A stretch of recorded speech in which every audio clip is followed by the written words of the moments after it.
Hey guys, welcome back. So we're gonna start part 1 of the book. If you didn't watch the first video is the introduction to what's gonna be going on. So part 1 is the deceiver, where do lies come from? And I'm gonna be going back and forth from the book and to my notes because I want to compare my thoughts on it and share it with you guys. So I'm gonna go ahead and start reading from page 1. Until that day, her life was almost a fairy tale, a paradise of sorts. That all changed when Melanie was 16, when she encountered her own personal tree of knowledge of good and evil. Her boyfriend was a Christian. He prayed with her, texted her Bible verses. She thought she could trust him. They've never gone that far physically, but now he was asking for more, and she had to decide whether to give in or walk away. He begged, "Don't you really love me?" His question was really an ultimatum, and she knew it. "Prove your love to me, or we'll break up." Her boyfriend wasn't who she thought he was. That was clear, but why did she want him so badly? Why did she want to keep him? Why was she willing to do almost anything not to lose him? Why was she even considering doing something she knew in her heart was wrong? She found herself depressed, stressed, lonely. Finally, when the ache became unbearable, she reached out for advice. Her youth leader started by praying with her. After some time talking to God, Melanie and her youth leader just sat up and waited in silence. Then tears began to stream down Melanie's face. "My whole life is one big fat lie," she said. "Tell me how," the woman asked. She opened her eyes and spoke with certainty. "The straight A's, all my soccer trophies, a perfectly organized bedroom, never sleeping in, never missing a devotional, my obsession with the perfect SAT scores. I do that for the same reason. I'm considering doing this with my boyfriend." "Can you explain to me the connection?" said the woman. As only God can, he'd shown Melody the root of her emotional confusion and distress. "I've realized that I believe I have to perform to be loved." The temptation to have sex with her boyfriend was just the fruit of the lie she had been believing. God wanted to go deep with Melanie to rip up that root. When I stopped striving for a moment and finally sat still, I could hear God's truth clearly. I understood God loves me because I'm his, not because of what I can do or how much I can excel. That night, God showed me something I couldn't see before. I realized that almost everything I did was based on this lie about performance. Seeing the truth about my values was so freeing. Melanie had been lied to. Parts of her story may sound familiar to yours. Or your story might be quite different. Maybe yours is a pattern of on and off, on and again friendships, marked by mean girls. Constantly fighting with parents who seem over-controlling, or an ache to have your parents acknowledge that you're even alive. Secret, shameful habits, plummeting grades, pattern of relationships that once bothered you have come to seem normal. But the consequences of depression, confusion, and loneliness reveal that something isn't right. I, Nancy, received a letter one day from a young woman who had grown up in the Christian home and had been homeschooled. She had even had this sense of God had a specific calling on her life to serve him. However, as this letter revealed, something wasn't right. In fact, things were very, very wrong. "I have a very hard time right now. Deep depression. I'm having a very hard time right now. Deep depression and anger, and lots of different things have changed in me. I want to end my life or hurt myself really bad, even though I feel the Lord has a special thing for me to do when I get older. I hate my life and my family.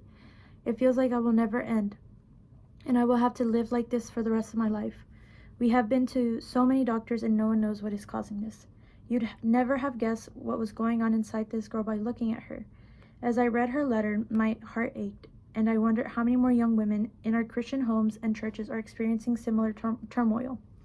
If you've turned over every rock looking for physical causes to your situation, it may be that you've believed one or more lies that have become deeply embedded into your thinking and have placed you in bondage.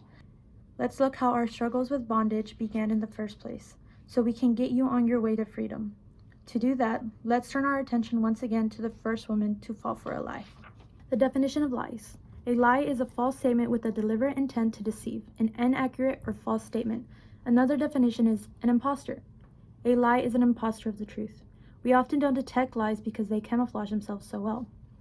Back in the garden, Eve met an imposter with a diabolical agenda. He wanted Eve to become his slave by rejecting God and his purpose for her life. The serpent craftily asked, "Did God actually say, 'You shall not eat of any tree in the garden'?" That's not exactly what God had said, but it sure sounded similar. God had told Adam and Eve they couldn't eat from the tree of knowledge of good and evil. Satan used a clever combination of half-truths and falsehood posing as truth. He began by planting doubt in Eve's mind about what God had actually said. When Eve told him that God had said they would die if they ate the fruit, he responded with a series of lies. He said, "You will surely not die, for God knows that when you eat of it, your eyes will be open, and you will be like God, knowing good and evil." He wanted to turn her back on God, to reject his truth, and to believe his carefully crafted lies. And she did. And that's exactly what a great imposter wants you to do.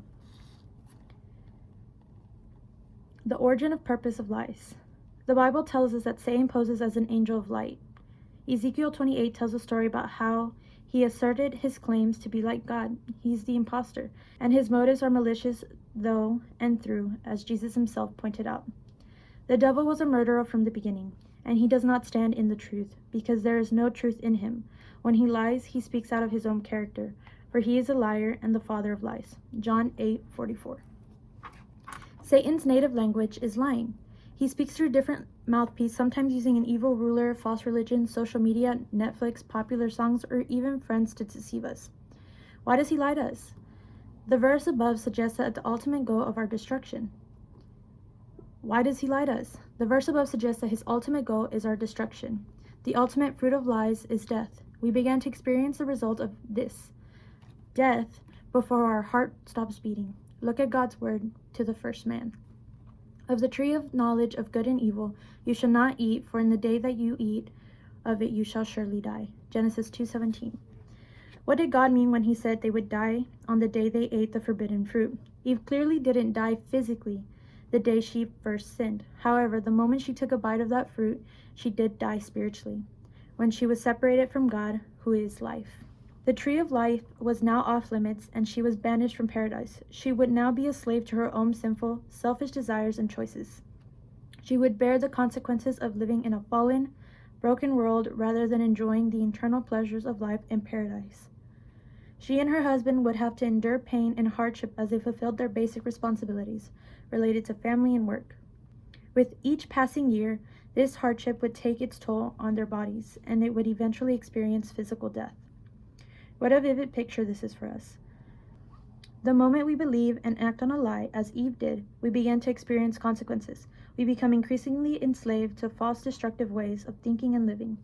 Satan's ultimate goal is our destruction and death, not just physical death. Some days in the future, he'd like to make you a part of the walking dead on earth, not free to enjoy God and life as he created you to live in. You see, zombies are more than the bad guys in a scary movie or on Netflix. Walking around enslaved to fear and death is a very real lifestyle for many. The target of Satan's lies. Satan targets women with his lies, for reasons we cannot fully understand. Satan chose to target a woman for his first deception in the Garden of Eden. Twice in the New Testament, an Apostle Paul points out that this was a woman who was deceived. The serpent deceived Eve by his cunning. 2 Corinthians 11:3. Adam was not deceived, but the woman was deceived and became a transgressor.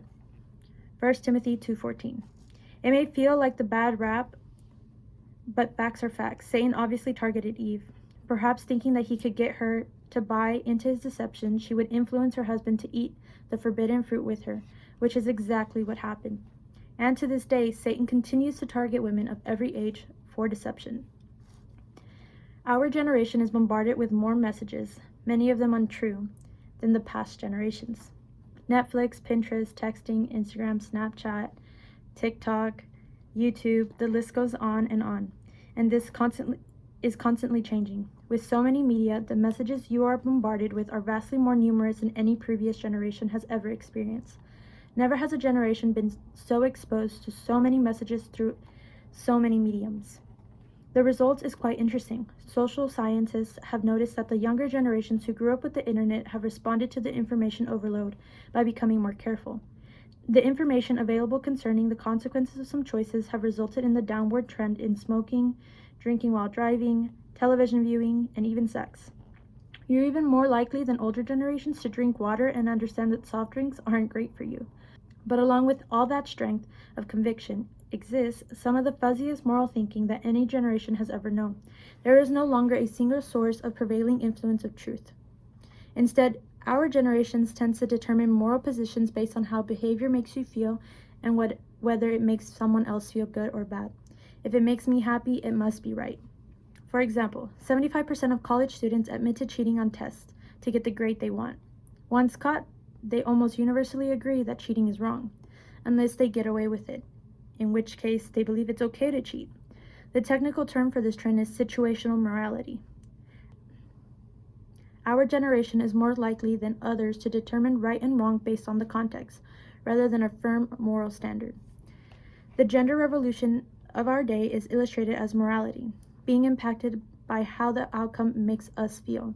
Our generation will be the first to mature into a gender-fluid culture. That is to say, even the unmaskably clear biological distinction between male and female is no longer what people think determine gender. You can be born female, but if you identify more as a male, then who's to say you're not really male? What has brought us to this place? The stories of individuals who feel one way or another have tugged at our emotions. We have allowed stories to become authoritative because of how they make us feel. Do you see the problem with that? We hope you do too. Let's start a movement that we can buck and begin to change the current trend of untruth. Let's start looking to the one and the only source of truth, and to let purpose to live lives that display the power of beauty and the truth to those around us. We're here to spur you on the movement by fueling you with a passion of doses Satan's lies with the truth. Before you start, there's something you should know about the roles of these lies. Before we continue with that, I wanted to share something from the beginning of the target of Satan's lies. How Satan intentionally chose to deceive Eve first, a female. And when you look at it into today's time, girls and boys are viewed differently. There's different language for both of them. There's a different way to describe a female and a male. And I'm going to play a clip of Taylor Swift's interview of how different vocabulary for addressing a girl or addressing a boy in certain situations. So here's the video. You're always going to have people going, did she write all her own songs? Talking about your personal life, talking about your dating life. There's a different vocabulary for men and women in the music industry, right? Give me an example. Okay, a man does something, it's strategic. A woman does the same thing, it's calculated. A man is allowed to react, a woman can only overreact.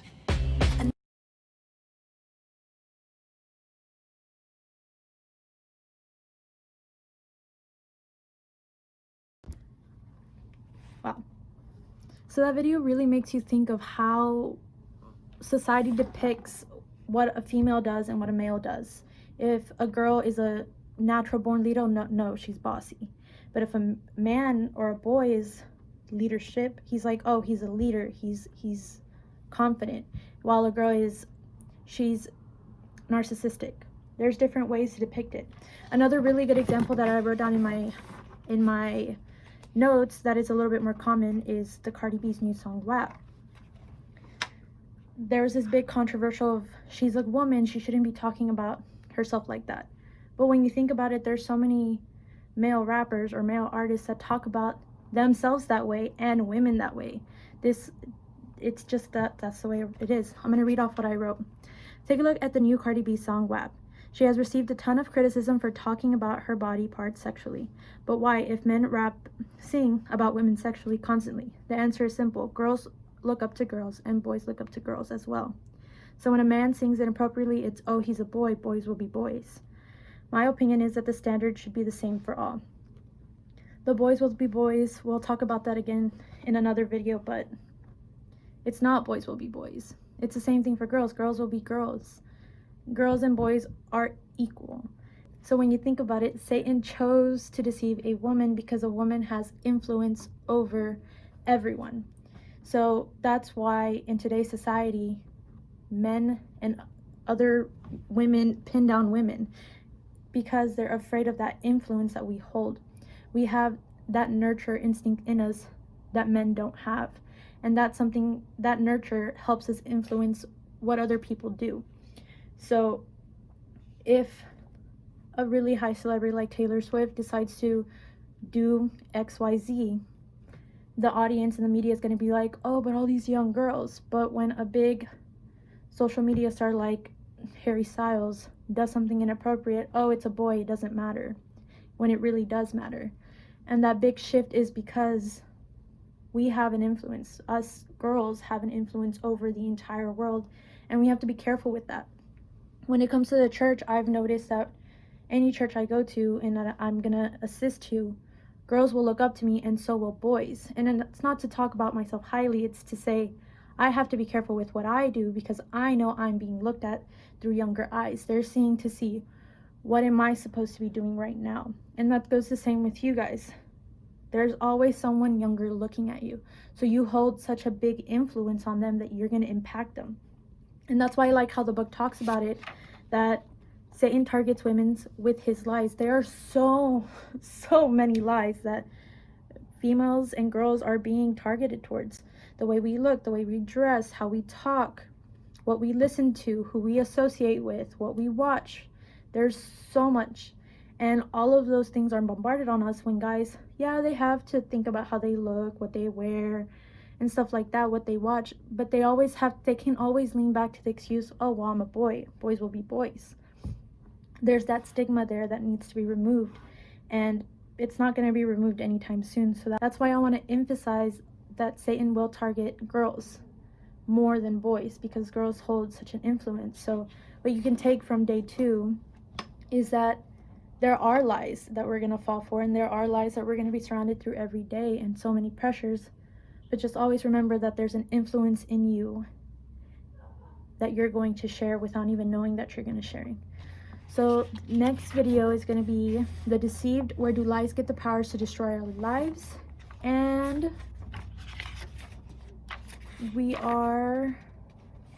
that's it actually. We're not going to start with the 25 lies until day 4 or 5, I think. So thanks for watching. Bye.